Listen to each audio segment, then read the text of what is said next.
Hey, we're going to take a look at Harriet Green. She's one of the most influential leaders of the 21st century.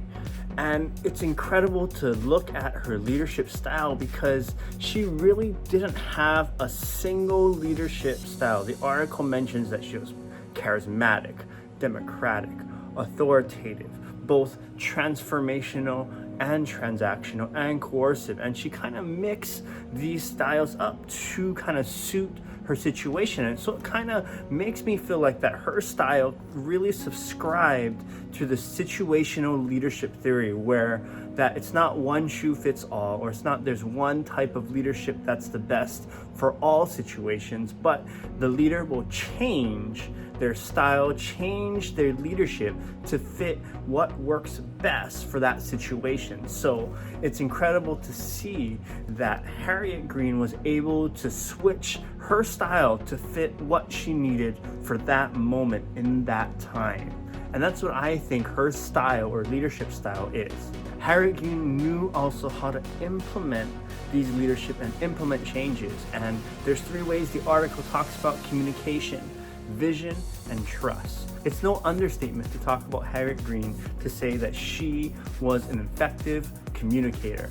An associate or employee noted that she actually had these intense meetings with leaders talking about different things inside of the company. These meetings, I'm sure, were very intentional by Harriet Green to have effective communication throughout the company. The second thing is her vision, that she established a vision for the company. She talked about rebuilding culture. She talked about a new era of concept of ideas, and she was able to communicate that effectively and learn how to communicate that effectively throughout the company.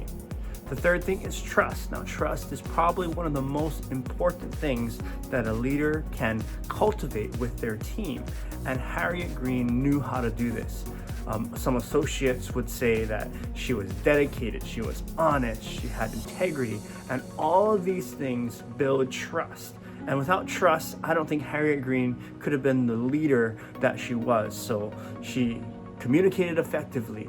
She then established her vision with that communication, and in doing so, I believe simultaneously, she learned how to build that trust within the company. The area that I'm actually most impressed about Harriet Green is her view and approach towards change management. She had this formula that I've never heard or learned about before, about these thirds. And according to her formula, she divided a team into like 3 groups. And 1/3 would be knowledge and people within the company that she kept existing team members there for knowledge and experience. This is amazing that she had a core group of people that I'm sure she trusted. The second third would be internally, kind of looking around, bringing knowledge and experience and a different perspective to the team for change management. And the third part, I think probably the most critical team or part of the team of the 3 groups, is external sources. And I feel like this external sources would probably be the most important aspect of this, because they will bring an outside perspective, outside view, and really learn how to innovate and change from outside, so that make sure that they're not in this company bubble or a team bubble where they're gonna be susceptible to groupthink or making decisions based on past successes. If there's any major changes happening in the company, that it's going to go through this committee, go through this team, and then the outcome will be a healthy change that's going to be looking forward, that's going to be balanced by both the skills and knowledge of inside an existing company team, but also balanced with that outsourcing or that outward perspective to give that different look, that creative look for the group. And I believe this is one of the reasons why Harriet Green was one of the most influential and effective leaders of the 21st century. She was able to communicate her vision. She was able to establish her vision. She was able to build trust with that vision.